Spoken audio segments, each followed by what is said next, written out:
आ, द्वितीय स्कंद पंचम अध्याय प्रथम श्लोक है। नारद उवाच देव देव नमस्तेस्तु भूतभावन पूर्वय तद्विजानीहि यज्ञानम् आत्मतत्व निदर्शनम् यद्रूपं यदधिष्ठानं यत् सृष्टमिदं प्रभो यत् संस्थं यत् परं यच्च तत्त्वं वद तत्त्वतः। अब नारद जी कह रहे हैं कि हे देव देव, हे देवों को ही देव, नमस्ते अस्तु, ते नमः अस्तु, आपको बार बार प्रणाम है। हे भूत भावन, हे समग्र प्राणियों को उत्पन्न करने वाले, हे पूर्वज, तद ज्ञानी यज ज्ञानम, आप कृपया उस ज्ञान का उपदेश हमको करें। आत्म तत्व निर्दर्शनम, जिसमें आत्म तत्व का बोध हो सके। यद रूपम यद अधिष्ठानम यतः सृष्टमिदम प्रभु, हे प्रभु, यद रूपम माने जैसे रूप वाला है, और जो अधिष्ठान माने आश्रय है, और यतः माने जिस कारण रूप ब्रह्म से इदम सृष्टम, यह सारा जगत निर्मित है, जिसके द्वारा यह रचित है। यत संस्थम, जिस ब्रह्म में यह सारा जगत संस्थ माने विद्यमान है, स्थित है। यत परम, जिसके परायण है। यच्च तत्तत्वम, उस तत्व को तत्व पूर्वक विस्तार से आप वद माने कहिए, ऐसा नारद जी कह रहे हैं। सर्वम येतद भवान वेद भूत भव्य भवत प्रभु करामलक वद विश्वम विज्ञानावसितम तव। सर्वम ही एतद, आप इस रहस्य को, संपूर्ण रहस्य को, भवान माने आप, वेद माने जानते हैं। क्योंकि जो भी भूत माने हो चुका है, होने वाला है, और जो हो रहा है, आप उसके प्रभु माने नियंता हैं, शासक हैं। करामलक वद विश्वम, यह सारा विश्व आपके आगे वैसे ही प्रकट है, स्पष्ट है, जैसे हाथ पर रखा हुआ आंवला है ना।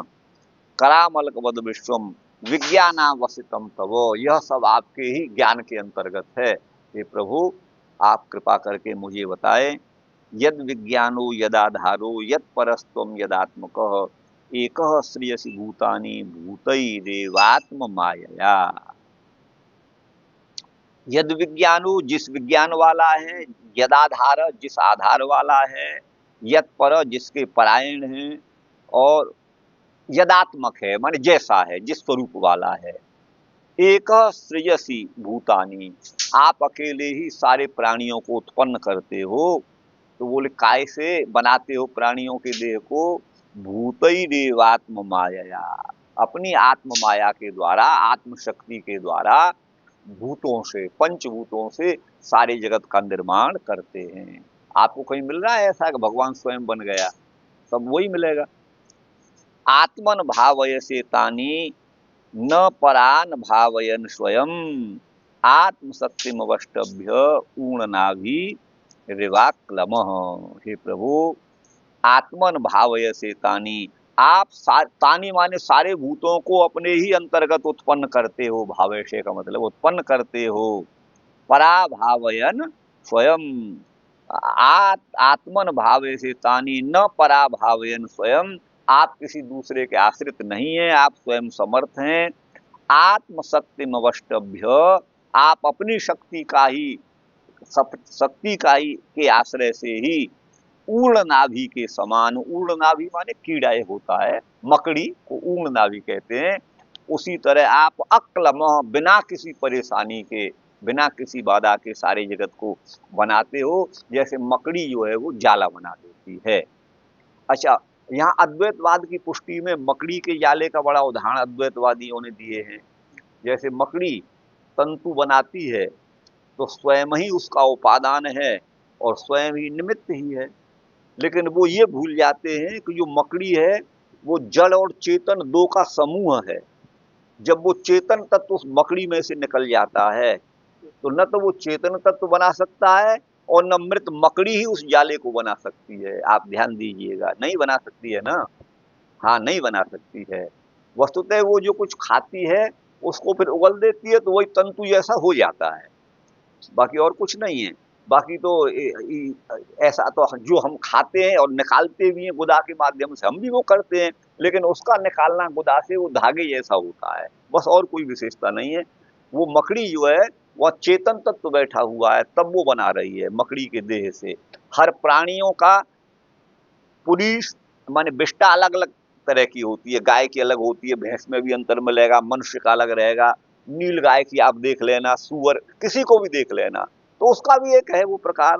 बाकी और ये तो सब हम भी वही करते हैं जो वो कर रही है। उड़ना भी कोई ज्यादा वो थोड़े है आपको बता दें, वो तंतु के आकार में उसका जो उगलना होता है। तो तंतु का जो उपादान है, जो हम जिसको तंतु कहते हैं, उसका उपादान कारण तो पांच भौतिक देह है मकड़ी का, और उसका निमित्त कारण मकड़ी के उस शरीर में बैठा हुआ चेतन, उसका मकड़ी का जीवात्मा है। वो निमित्त और उपादान से वो धागा बनता है, आपको बता दें। अच्छा, हम भी वैसे ही हैं, हमारी आत्मा देह से निकल जाए तो हम मल त्याग करेंगे, वो मकड़ी का मल त्याग है और कुछ नहीं है। हम मल त्याग करेंगे? नहीं करेंगे ना, ना कोई न लेना है न देना है, फिर तो सारा काम खत्म आत्मा के निकल जाने पर। तो वो उससे ये सिद्ध नहीं। अच्छा, दूसरा उदाहरण देते हैं, देखो गोबर से गुबरीला बन जाता है, गोबर से, अरे गोबर से गुबरीला बनता है, दूसरे हजारों उदाहरण हैं। मच्छर जो होते हैं किसी फैक्ट्री में तैयार नहीं किए जाते हैं, ये तो सब अपने आप हो जाते हैं। या पानी गंदगी होती है, वह कितने प्रकार के कीड़े, अब किसी कोई चीज सड़ गई उसमें गिरार पैदा हो जाती हैं, अब कहो तो इसका कोई उपादान और ये अपने आप ही हो गई, वो अभिन्न अभिन्न निमित्त उपादान सिद्ध नहीं होता। वह कीड़े मकोड़े मक्खी जंतु मच्छर जो पैदा होते हैं, वहां तो चेतन जीवात्मा उनके शरीर में है, वो तो परमात्मा भी नहीं बना सकता, क्यों? जीव नित्य है, परमात्मा भी नहीं वो न मार सकता है जीवात्मा का। एक जीव को घटा दे परमात्मा, ये भी संभव नहीं, एक बढ़ा दे ये भी संभव नहीं। जीवा यावंत संति तावंत संति, क्योंकि श्रुति उनको अज कहती है। भगवान यही तो कहते हैं अर्जुन से, अयो नित्य शाश्वतोयम पुराणो, ये तो अजन्मा है, इसका जन्म ही नहीं है, ये जन्म मृत्यु से परे है। तुम कहते हो मैं भीष्म को कैसे मारूंगा, द्रोण को, ये शरीर तो अनित्य है, तू नहीं मारेगा तो भी मर जाएंगे आप समझ गए ना। और इनके अंदर बैठा हुआ चेतन, वो न जन्म लेने वाला है न मरने वाला है, तो इससे कहीं सिद्ध नहीं होता। गोबर से गुबड़ीला पैदा हो गया, वैसे ही भगवान से सारा विश्व, ऐसा कहीं कुछ नहीं है। वहाँ गोबर अलग, वो वहां पर जो है निमित्त तो उस जीवा, जैसे परमात्मा को तो जगत का कारण कहा है। एक आप ध्यान दीजिएगा, मैं नई बात आपको बता रहा हूँ, परमात्मा इस जगत के निमित्त कारण है, ये सत्य बात है, और उपादान कारण इस जगत का प्रकृति है। लेकिन ये कहना सब लोग भूल जाते हैं कि जीवों के अनादि काल से किए जाने वाला, जीवों के द्वारा अनादि काल से किए जा रहे जो कर्म है ना, वह भी संसार में निमित्त कारण है। आपको क्यों भेजा भगवान ने यहाँ, हमको क्यों भेजा इस मानव देह में? हमारे कर्म उस तरह के हैं, तो हमारे कर्म भी वहां पर निमित्त हैं। तो जैसे परमात्मा निमित्त कारण है, वैसे जीवों के तत्त भिन्न भिन्न कर्म भी इसमें निमित्त हैं, और उन कर्मों के अनुरूप ही भगवान जीवों को उच्च और नीची योनियों में भेजता है। आप ये समझिएगा, ये आप नई बात हम आपको बता रहे हैं कि जीवों के कर्म को भी नकारा नहीं जा सकता, क्यों? कर्म से ही तो कर्मणा जायते यंतु कर्मणा प्रविलीयते, ये भागवत जी में 10वें स्कंद में आएगा, या वसुदेव जी को उपदेश है, संभवतः नारद या किनका है, तो वहां लिखा है कर्मणा जायते यंतु कर्मणा। और ये तो बहुत सीधी सी बात है, हम अपने कर्म से ही पैदा हुए हैं, हमारा जो भी, तो हम भी निमित्त, हमारे कर्म भी निमित्त है इसमें, आपको बता दें। परमात्मा तो है ही है, परमात्मा तो समदर्शी है, लेकिन हमारे कर्म समान नहीं है जीवों के, इसलिए संसार में कोई सुखी कोई दुखी ये सब होता है, आपको बता दें। हमारी बात शास्त्र से मेल खाएगी और व्यवहार में भी आपको उठती हुई दिखेगी। ऐसा नहीं है शास्त्र कुछ और कह रहा है और व्यवहार जगत और कुछ है, आपको बताया, ऐसा नहीं है। तो अच्छा, आगे है, ये है, अब यहाँ ऊर्ध नाभि के ऊपर बात आ गई। ना हम वेद परम यस्में ना परम न समम विभो, नाम रूप गुणैर्भाव्यम सद सद किंच दन्यतः। बस इन्हीं 5 का करने, पहले ये थोड़ा लंबा हो जाएगा, कितना कर दे। अच्छा, कौन सा है? ये है, ना हम वेद परम यस्में ना परम न समम विभो। हे प्रभु, मैं आपसे परे कोई कुछ और है उसे भी नहीं जानता, है ना, किसी अपर को भी नहीं जानता, आपके समान है कोई ऐसा भी नहीं जानता। हे विभो, नाम रूप गुणैर्भाव्यम सद सद किंचदन्यतः। ये नाम और रूपात्मक दो रूपों में हमें जगत दिखाई देता है। जगत की प्रत्येक वस्तु का कोई न कोई रूप है और कोई न कोई नाम है। ये नाम रूपात्मक जगत जो उत्पन्न होता है ये सद और असत स्वरूप वाला है। सत का मतलब है स्थूल भी जगत है और असत माने सूक्ष्म जगत भी है। आप समझ गए ना। ये जो है इसको मैं और कहीं से मतलब आपके अलावा नहीं देख सकता। स भवान अचरद घोरम, स भवान अचरद घोरम यत तप सुसमाहित तेन खेदयसे नस्त्वम पराशंकाम प्रयच्छसी। तो आपसे बड़ा तो हम कोई देखते नहीं है, लेकिन हमने सुना है आपने भी घोर तप किया। स भवान अचरत घोरम तपः, आपने घोर तप किया, समाहित होकर एकाग्र होकर के किया। तेन खेदयसे, इसलिए हमें ये शंका हो रही है, हम इसी में परेशान हैं। आपसे भी बड़ा कोई है क्या? पराशंकाम प्रयच्छसि, हमें महान शंका हो रही है। एतन में पृच्छत सर्वम सर्वज्ञ सकलेश्वर, मैं पूछने वाला आपसे यही पूछता हूँ, आप सब कुछ जानने वाले हो, सबके ईश्वर हो, सर्वज्ञ हो। विजानी ही यथैवेदम अहम बुद्धि, आप मुझे कहिए यथा माने जिस प्रकार से, एव माने ही, इदम माने इस सारे रहस्य को, अहम माने मैं जानूं, अनुशासित, आपके अनुशासन में रह करके। ये ब्रह्मा जी से कहा है, क्योंकि आगे लिखा है ब्रह्मोवाच। हाँ, तो अब यहाँ इसका उत्तर यहाँ श्रीधर स्वामी जी कहते हैं, पंचमे नारदे नाथ पृष्ठ सृष्टियादे, है ना, वक्त्यज। पंचम अध्याय में नारद के द्वारा आय माने ब्रह्मा जी को पूछा गया सृष्टि आदि कैसे होती है। हरि की लीलाओं को, विराट सृष्टि को, काल कर्म आदि शक्तियों के द्वारा ये सब पूछा गया है। नारदाय विपृच्छते वेद गर्भो अभ्यधात, नारद के पूछने पर वेद गर्भ ब्रह्मा जी ने कहा। इत्युक्तम तत्र, नारद प्रश्न को यहाँ पर कहते हैं, नारद जी प्रश्न करते हैं देवदेव है, नमस्तेस्तु, यहाँ से प्रारंभ है ना। तो हे भूत भावन अतएव सर्वेशाम पूर्वज, आप सभी भूतों को उत्पन्न करने वाले हो, इसलिए सभी के पूर्वज हो, अनादि हो। ज्ञायते अनेन इति ज्ञानम, जिसके द्वारा जाना जाए वो ज्ञान साधन है। यत तद विजानी ही, उसको आप जो है विशेषण ज्ञापय, विजानी ही का मतलब है विशेष रूप से आप हमसे कहिए। कथम भूतम, कैसा है वो आत्म तत्व, नितराम दृश्यते ये न तत्, माने पूर्ण रूप से जो देखा जाता है। उपलक्षण भूतम विश्वम एवं आत्मज्ञान साधनम, उपलक्षण भूत यह जो विश्व ही है वो आत्मज्ञान का साधन है। अतस्तद विशेषम पृच्छति, इसमें विशेष को पूछते हैं कि यद रूपम ये निरूप्यते, ये संसार का रूप जिसके द्वारा प्रकाशित होता है। यद अधिष्ठानम, अधिष्ठान का अर्थ होता है आश्रय, यह जगत का आश्रय क्या है।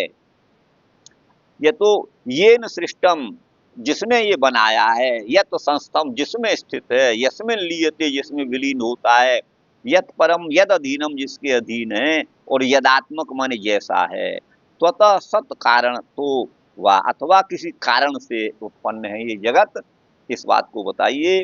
तस्य तत्वम यथार्थ्यम तत्व तो वद, इस रहस्य को आप यथार्थ पूर्वक बताइए।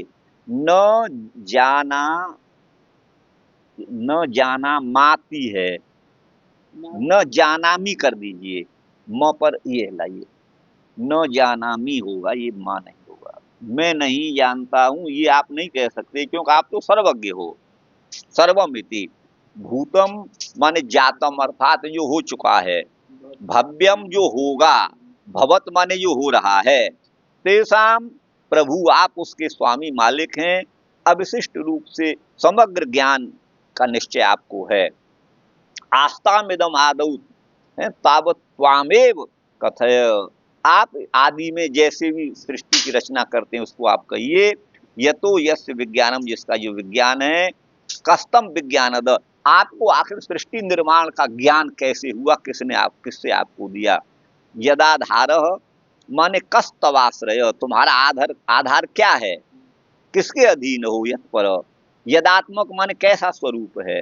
मम तु त्वमेव स्वतंत्र परमेश्वर इति बुद्धि, मैं तो आपको ही स्वतंत्र रूप से परमेश्वर मानता हूँ, आपका कोई ईश्वर मुझे नहीं दिखाई देता, ऐसा नारद जी कह रहे हैं। तब तपश्चरणेन तु परशंकया पृच्छामि, लेकिन मुझे शंका जो हुई, यद्यपि मैं आपको मानता हूँ, सब कुछ आपसे बड़ा कोई नहीं समझता, लेकिन शंका का कारण ये है कि आपने समाहित होकर के घोर तप किया, तो किसका तप किया, इसका मतलब कोई है। तपश्चरणेन परशंकया पृच्छामि, सार्धैश्चतुर्वी 4.5 श्लोकों से। एक माने असहाय, आत्मनि भावयसे, अपने ही में भावयसे पालन करते हो स्वयं ही, और पराभवम अप्रापयन अक्लम श्रम रहित, आप ही इसको अपने में समेट भी लेते हैं, फिर भी आप श्रम रहित हैं, आपको कोई परेशानी नहीं होती।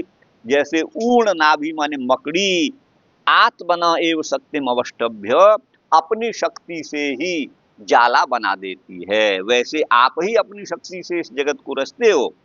तस्माद अहम तु अस्मिन् विश्वस्मिन् परम उत्तमम अपरम अधमम समम मध्यमम च तत्रापि नाम मनुष्यादि रूपम द्विपदत्वादि गुण शुक्लत्वादि तैर्भाव्यम साध्यम तत्रापि, ये तो लंबा है, इसको यहीं करते चलते हैं।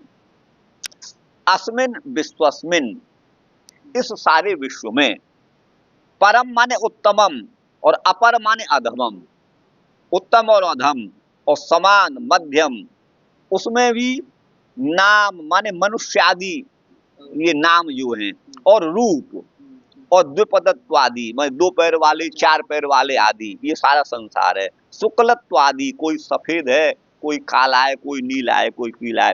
तैर्भाव्यम मन, उनके द्वारा साध्य है। तत्रापि सद, सद देखिए यहां भी वही अर्थ किया है, सत माने स्थूल, असत माने सूक्ष्म। किंचिद अपि अन्य तो न, ये अन्य से, अन्य कहीं से नहीं है। न वेद किंतु त्वत्त, आपसे ही है, अर्थात सर्वम भवति इति मन्ये, ये सारा जगत नाम रूपात्मक विभिन्न रूपों में, काला नीला पीला छोटा बड़ा सत असत स्थूल सूक्ष्म, वो आपसे ही है, ऐसा मैं समझता हूँ। स तथा विदोपि भवांस तपो अचरत, आप सब सर्व समर्थ होते हुए आपने तपस्या करी, ये मेरे मन को मोह में डाल रहा है। यह तेन नो असमान खेदय से, इसी से मैं खिन्न हूँ। मोहयसी, आप मोहित कर रहे हैं, क्योंकि पराशंकाम, ये बड़ी भारी शंका है। ईश्वरांतरा शंका, अर्थात कोई आपका भी ईश्वर है, ऐसी शंका हो रही है। त्वत्तपो दृष्टवा, आपके तप को देख करके तुम्हारी अपेक्षा भी कोई अन्य महान है, ये शंका हो रही है। यथैव अहम त्वया अनुशासित शिक्षित, आपके अनुशासन में मैं जैसे भी ज्ञान प्राप्त करूं, बुद्धि माने समझूं, बुद्धिया इयम, बुद्धि के द्वारा इस रहस्य को समझूं, उसी तरह से विज्ञानी ही मन विशेष रूप से मुझे कहिए, विज्ञापय, ऐसा इन्होंने कहा है, नारद जी ने कहा है। गुरु हरि बंशीधर जी यहाँ से हैं। हे देवानाम इंद्रादीनाम अपि देव, देव देव का मतलब है देवताओं के भी देवता, इंद्रादि के भी स्वामी आप हैं, देव आप हैं। और प्रकाश कस्त्वमसि, आप ही सबके प्रकाशक हो, अतः नमो अस्तु, आपको प्रणाम है। भूतानी माने स्थावर जंगमात्मक ये सारा संसार, भावयति माने आप ही सृजन करते हो। हे तथा भूत, आप उस प्रकार के माने भूतों के उत्पादक हैं, सृष्टि के उत्पादक हैं। हे पूर्वज, तत्साधनम माने ज्ञान का जो साधन है इत्यर्थ। धातु नाम अनेकार्थत्वात् जानातेर ज्ञापनार्थतापि, धातुओं के अनेक अर्थ होते हैं, इसलिए जानाते माने ज्ञा धातु का अर्थ ज्ञापन करना भी है। यह तो विश्वमेव आत्मज्ञान साधनम अतो हेतु, विश्व ही आत्मज्ञान का साधन है, इस कारण से उस विशेष रूप से विश्वस्यैव विशेषम भेदम, इस विश्व के भेद को, जिस रूप वाला है, जिस लक्षण वाला है, जिससे हुआ है। अथवा यत, यहाँ तृतीया के अर्थ में तसी प्रत्यय, अर्थात यत का अर्थ ये न है, जिसके द्वारा पैदा किया गया है, ऐसा अर्थ है। स्वतो यत स्वरूपम, इसका जो भी स्वरूप है, ये सतः कारणाद्वा यत स्वरूपम, जिस कारण से ये पैदा हुआ है जैसा भी है, यद वा इदम स्वतः एव सत सब प्रतीते कारण तो वा, मान यह स्वयं ही उत्पन्न होता है अथवा इसका कोई कारण है। कारण सत्तया वत सदस्ति, कारण की सत्ता के समान क्या यह भी सत है? कारण सत होता है। इस बात को आप उसमें सांख्य में पढ़े, सांख्यकार में कारण सत होता है, असत नहीं होता। माने अभाव से कोई वस्तु उत्पन्न नहीं होती, भाव से ही होती है, आप ऐसा समझिएगा। हाँ हाँ, अभाव से कुछ नहीं होता है। लेकिन अब आलू आपको उगाए जाएंगे मिट्टी हाँ, आए तस्य से विश्वस्य, है ना, तत्वतः यह सारा जो विश्व है उसको तत्वतः माने परमार्थ पूर्वक वास्तविक रूप से हे प्रभु इति त्वम मत संदेह अपाकरणार्थ समर्थोसी, मेरे संदेह को दूर करने में आप समर्थ हैं, आप कहिएगा। देखिए यही मैं बोल रहा था अभी, हिरण्यगर्भ समवर्तताग्रे भूतस्य जात पतिरेक राशि, वेदांत में मैंने यही बोला था अभी। इति श्रुतौ, श्रुति में, इसका अर्थ है अग्रे माने सृष्टि के आदि में समग्र भूतों का पति एक विद्यमान था, जो जिसकी संज्ञा हिरण्यगर्भ है। हिरण्य माने प्रकृति है जिसके गर्भ में, जैसे माँ के पेट में बच्चा वैसे नहीं, वो महान होने से सब कुछ उसी के अंदर है, इस रूप में है। तो इसलिए प्रकृति माने जीव और जड़ अचेतन प्रकृति माया, ये दोनों उसके गर्भ में रहती है। वो सृष्टि के आदि में अग्रे माने वही विद्यमान रहते हैं। तो समवर्त एक वचन है, माने जीव और वो उन्हीं में। अब जैसे प्रकृति तो ये अपने विकार रूप में जगत के रूप में दिखाई दे रही है, तो ये नहीं रहती है, उस समय दृश्य कुछ भी नहीं रहता। और जीवात्माओं का देह इंद्रिय मन बुद्धि से संयोग है, वो भी नहीं रहता, वो सब उसी के अंतर्गत सुसुप्त अवस्था में पड़े रहते हैं। न तो कोई प्रकृति में उस समय प्रक्रिया होती है, न जीवात्मा ही। वो आप समझिए एक उनकी शयन अवस्था है, वो विश्राम अवस्था है। जैसे हम रात को सोते हैं ना, वैसे ही उस समय वो शयन अवस्था है, उस समय कहीं कुछ नहीं रहता है। तो इसीलिए भगवान को हिरण्यगर्भ कहा गया है। इसका मतलब ये नहीं कि वहाँ जीव उस समय नहीं रहते हैं, कि प्रकृति नहीं रहती, सब रहते हैं, वो उनके गर्भ में, उनके अंतर्गत है। अब ये व्यक्तावस्था में अब भी गर्भ में है, गर्भ में तो अभी उसी के अंदर है, क्योंकि वो हमारे बाहर भी है तो उसी के गर्भ में हो गए, हम उसी के अंदर हो गए। लेकिन अब हम जो है देह आदि से संयुक्त सुसुप्तावस्था में नहीं है। ये हमारे कर्म फल भोग के लिए हमें विभिन्न योनियों में डाला गया है। अच्छा, भूत पदम है ना, भवद विषय भवद भवद भविष्यो अपि उपलक्षणम, या भूत जो पद है वो होने वाला, हो रहा है और होने वाला। भवद माने ये हो रहा है और भविष्यत माने ये होगा, या उसका भी लक्ष्य उपलक्षण माने बोधक है। माने आप त्रिकालज्ञ हैं, इसी अभिप्राय से कहा गया है भूत भव्येति। करस्थित आमलक फल वत, हाथ में स्थित आमले के फल के समान आप बाह्य और आभ्यंतर अवयव ज्ञान वाले हो, आप सबको जानते हो, भगवान वेद। ठीक है ना।